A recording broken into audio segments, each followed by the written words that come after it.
Good morning, good evening, good afternoon, good night. Happy Thursday, happy Friday, happy Saturday, Sunday, Monday, Tuesday, Wednesday, whenever it is that you are listening to this. I hope you guys are having an absolutely fantastic day. Okay, very excited to be chatting with you guys. We're going to have a bit of a shorter episode today, and you get me on the mic tonight or today, whenever you're listening to this. But before we kind of get into those three topics, guys, I want to know how you are. I'd love to hear from you guys. So you can always DM me, leave me a comment. You can email me. And I'll kind of share with you guys what's been going on with me. So lately, I have been feeling very tired. Physically tired, mentally tired.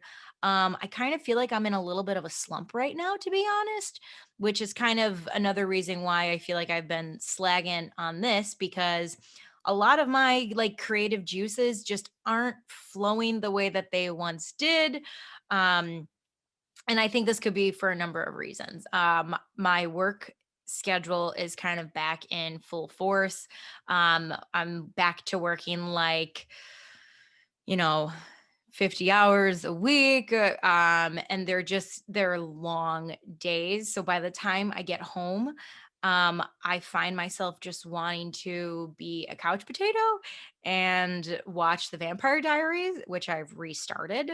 Um, but yeah, that's kind of how I've been. I don't know if anyone else has been feeling like this at all, but I think when it comes to being in a slump, I just listened to a really interesting podcast. One of the podcasts I always listen to is Know Your Aura with Mystic Michaela. As maybe some of you guys know, I'm a very spiritual human being. And one of the things she talked about was being in a spiritual slump. And I think it's easy for us, like there's two mindsets when it comes to being in a slump. And I think the first mindset is we can stay in the slump and maybe you're annoyed with yourself, maybe you're negatively talking to yourself like, oh, get it together, just keep moving, just keep moving, just keep going, just keep going.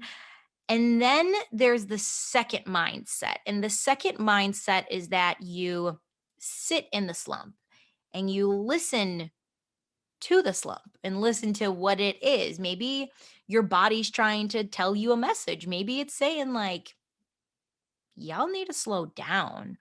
Or maybe you need a rest because maybe you're back to working crazy hours and your body just isn't quite used to the, you know, mental and physical strain that has come with it that you haven't had for a really long time, which is kind of what I think I've been going through. But then I also think with slumps, there's always a bigger picture too, which is maybe the slump is trying to teach you something. I've always said, like, you can't move forward until you learn the lesson. I'm a big believer in that motto.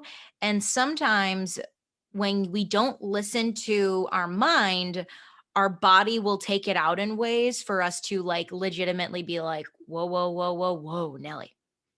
I just sounded like a 43-year-old Karen. But anyways, point of the matter is sometimes you just need to slow down and sometimes you need to like get in tuned to yourself and listen to what it is that your mind is trying to tell you in a slump. So for those of you who are in a slump right now, because believe me, I get it. It can be very annoying at times, but I think what could come out of a slump, and this is what I've been trying to tell myself, is like slowing down can actually be a great thing for you. Slowing down, I think, just because you're not moving fast doesn't mean you're not moving. And sometimes when we get into like hyperdrive, we tend to think that if we're not in hyperdrive, we're not moving forward. But the slower, smaller steps are maybe more important than the hyperdrive steps.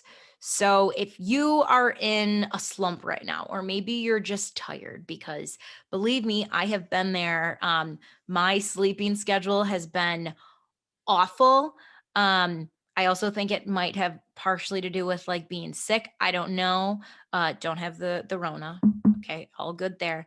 But just really take the time to maybe listen to your body and listen to what it is that the message is trying to get across to you if you find yourself in a slump. Okay, so today's episode, guys, I am going to talk about the 3 things you need to know for the new normal. Okay, this new normal is definitely not the old normal because nothing will ever go back to normal.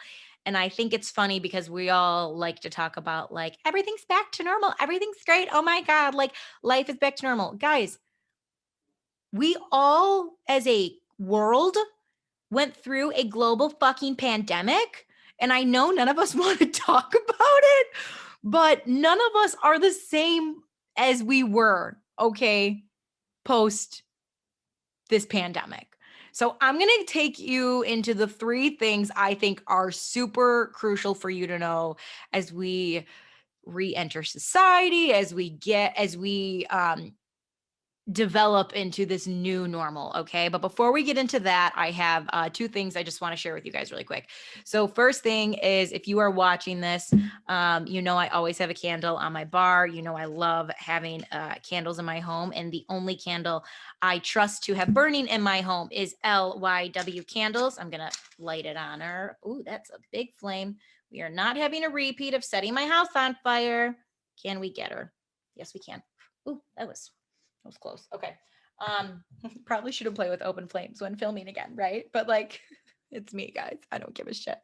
I do to a point. Okay, anyways, guys, I'm obsessed with LYW candles, and as we're getting back into society again, maybe you're going to see some people you haven't seen in a while. Maybe your friends bought a new home, maybe someone had a baby, maybe someone got a job promotion, whatever it is. I really do believe that the perfect gift to give anyone is a candle. I think it's very simple.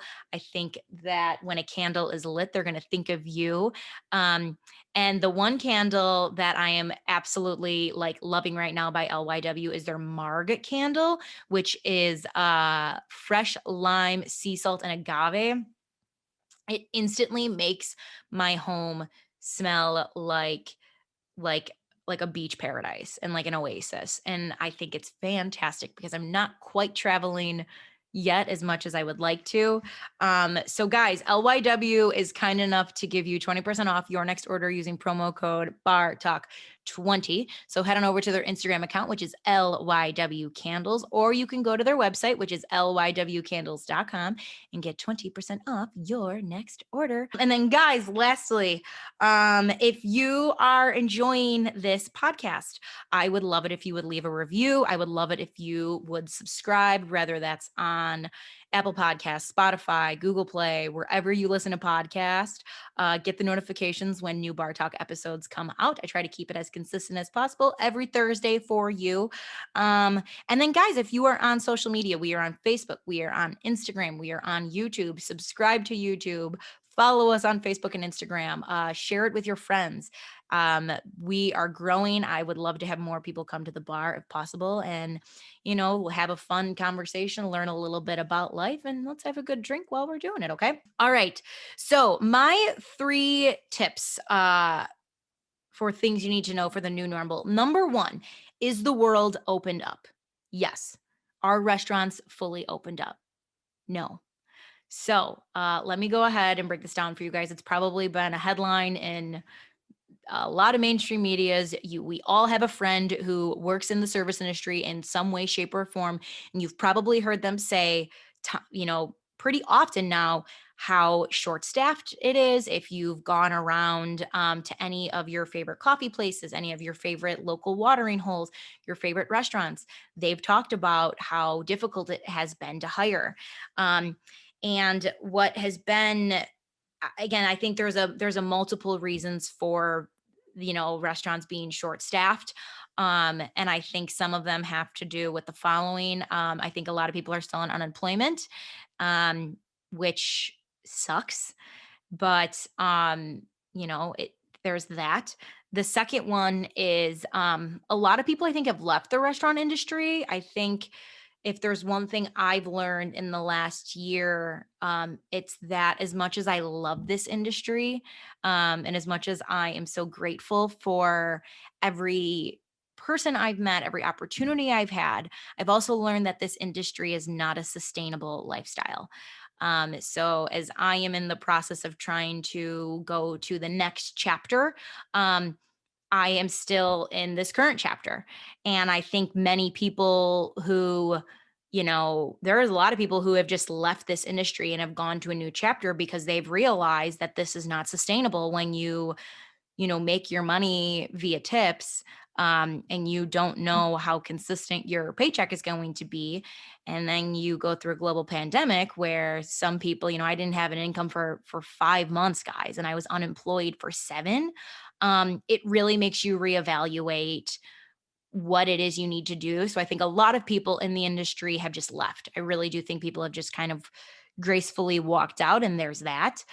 And so in with that, with all of these realizations happening, restaurants are short staffed.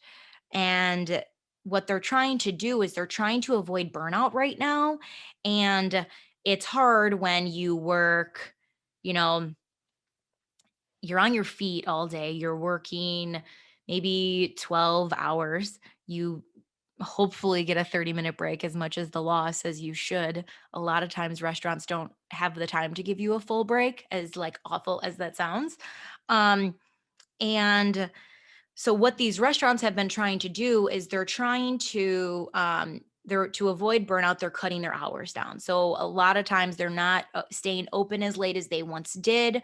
Um, a lot of places are still doing the time limits on tables because they want to be able to turn and get as many people in there as possible. And I know that as a consumer, or as someone who's going in, it can be frustrating when you're like, I'm spending all this money, like, what the hell? And again, like, that's fine that you see that, but you have to realize that this is like way above all of our like pay grades, and that those are the decisions made by higher ups. And you just need to accept it. This isn't a new rule. This has been a rule that's kind of been around now. I'd say since we like first reopened back up about a year ago. So, again, a lot of people would love to have you stay. Like, believe me, as a bartender, when I have a table that I like love and adore, and they're taking good care of me, of course I want you to stay. And at the same time, I still need to follow the rules that are being put in place by the restaurant. So be just be kind, okay? Like, be really kind.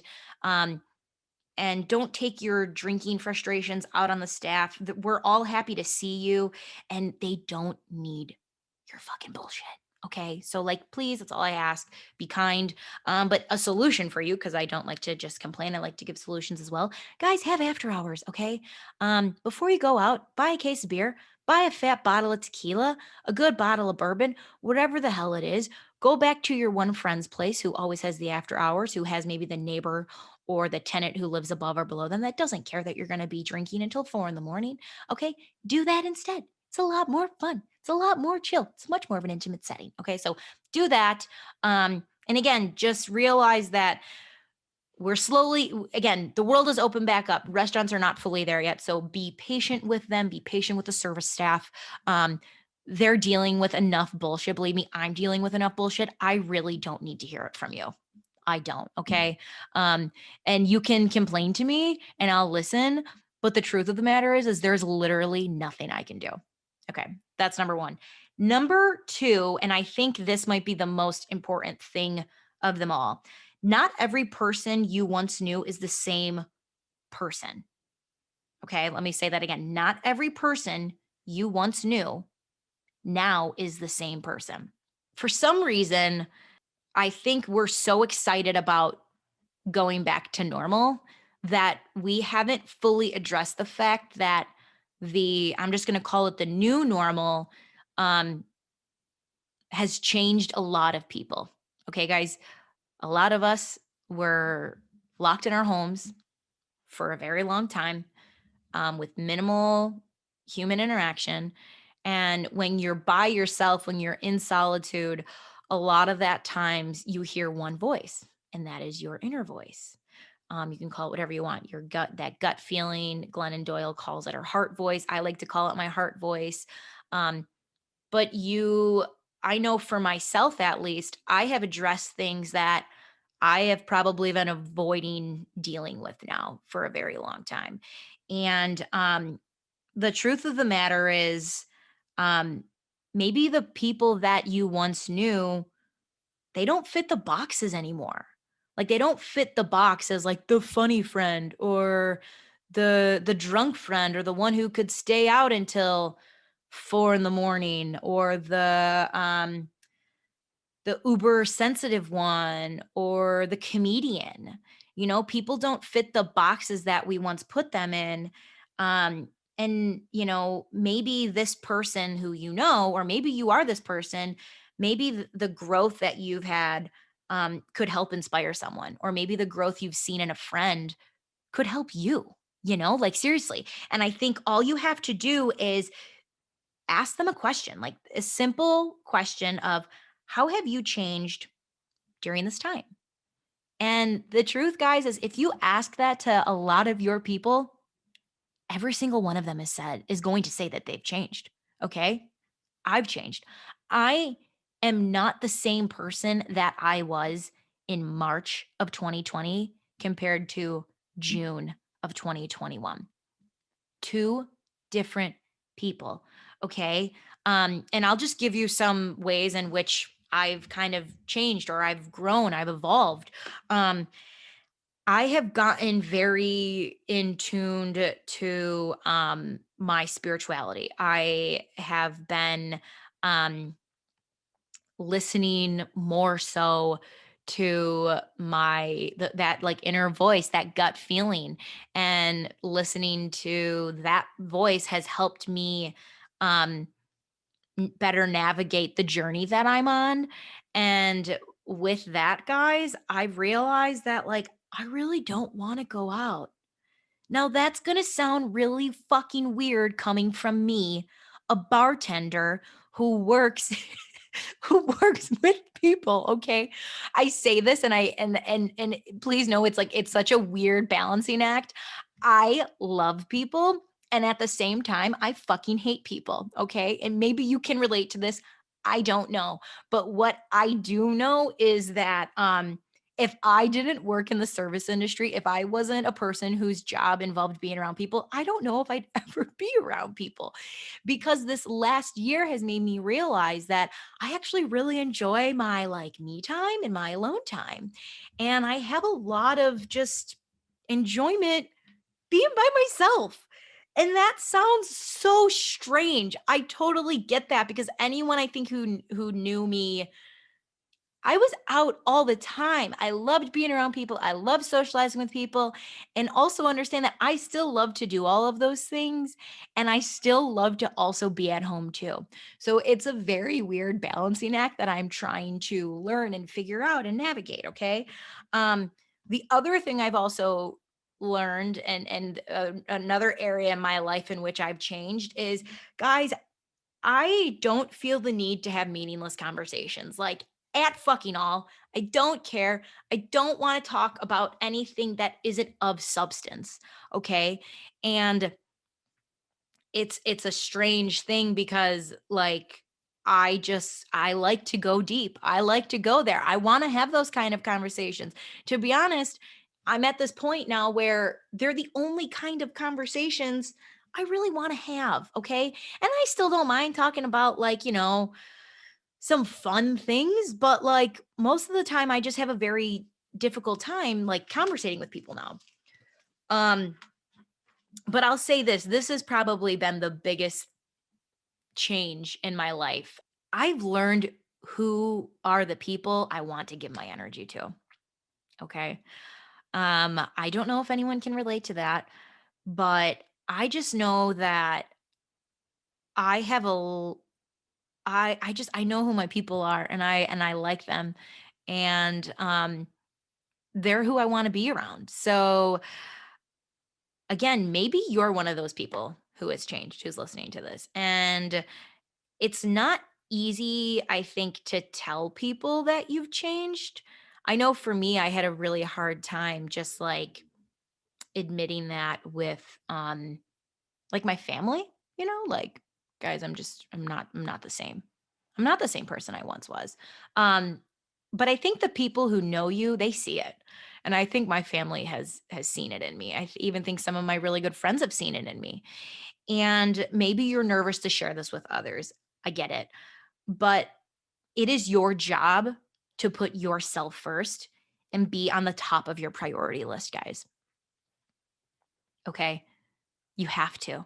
It's the only way you can really serve and give back to others. You have to give to yourself first and foremost.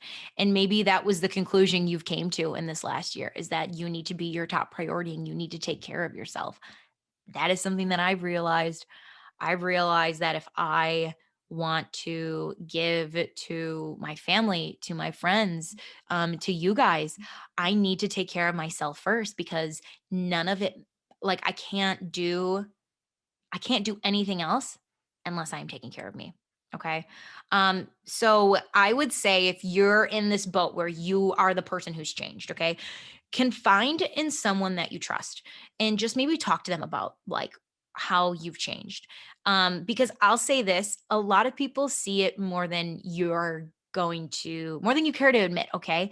Um, because the people around me, they've seen it. And even the people that I've seen it in too, I'm like, no, I've seen it and it's great. It looks good on you, man.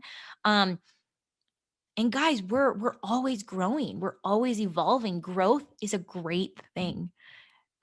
Evolution is vital to our existence as people. Okay. It like, I said this in the beginning of the pandemic, which I guess is a bit of a foreshadowing of what happened to me. I was like, you can either you evolve or you rot. It's a bit rough. I get it. Um, but you just got to, guys. Okay. So again, not everyone you once knew is the same person. That's okay. A lot of people have grown, a lot of people have changed. Um, I think we should all be open to listening to their change. It might inspire you, it might help you. Okay. And we're going to end on the third note, okay, which is very serious. Very, very serious, guys. So, we've all been locked in our houses for a very long time. Maybe some of us have been alone. Maybe some of us haven't had human contact, human touch in a very long time. Now, this comment goes to my ladies, but I guess it also goes to my gentlemen too, even though I don't really understand. You're like, you'll get to the point. Anyways, guys, never leave your house with a loaded gun. Now, it is dangerous to leave your house with a loaded gun for many reasons. It is reckless, okay? It is not safe. And when you leave your house with a loaded gun, you're more likely to do boogada-foo fucking decisions, is what I like to say. So hear me out, guys. We all have needs as people. We all got to get laid. We all want touch. We all crave things from a man, from a woman, whatever it is. You need something. Now, I have realized with myself, when I leave my house with a loaded gun and I meet a man, in that moment, when I leave my house with my loaded gun, the man I'm leaving with looks like Chris Hemsworth. When I wake up, he actually looks like fucking Chris Farley. So, ladies, gentlemen, unload your gun before you leave your house. For the love of fucking God, do it, okay? You are going to be very pleased with yourself, because when you do meet someone that maybe you're like, I don't know, kind of cute. Let's see what happens. You're at least thinking with this fucking brain instead of your downstairs fucking brain, okay? And when you think with that one, okay, mine, she's a fucking bitch. Serena is a little goddamn whore who just likes to make really bad decisions, okay? I have had to give her what she needs, but I need to think with this brain. I need to think with my brain on top of my fucking head. Okay. So guys, I know we all haven't been around human beings in a while. There's a reason they're calling this the roaring fucking 20s, because I think everyone is just gonna fuck whatever comes near them. But people realize that's not always a great decision. Okay. You can still get off. Just take care of yourself. Unload your fucking gun. Don't leave the house with a loaded gun. Bad decisions happen when you leave your house with a loaded gun. I can be the first to attest to this. And it's happened more times than I care to admit. I'm really sorry, Mom and Dad, if you're listening to this, by the way. Your daughter's actually a really good person, okay? She is, but I just had to share. Okay, guys, that is today's episode. Thank you so much for listening on in. I hope you enjoyed this. I hope you got something out of this. If you think that this podcast or this episode in particular could help someone, share it with them. Sharing is caring. We are trying to bring as many people to the bar as possible.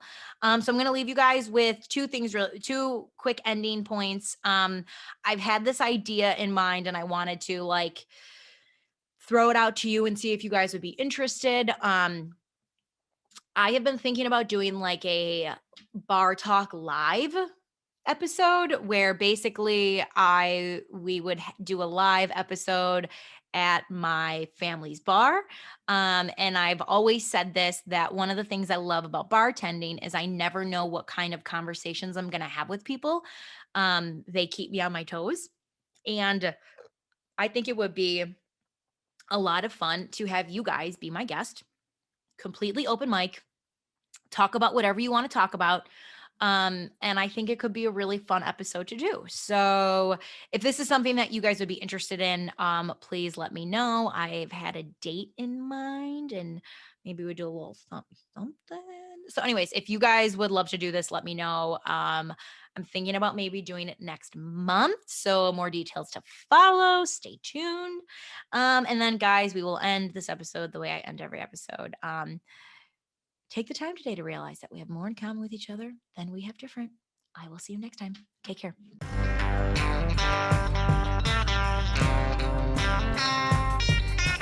Hey everybody, it's closing time. You don't gotta go home, but you can't stay here.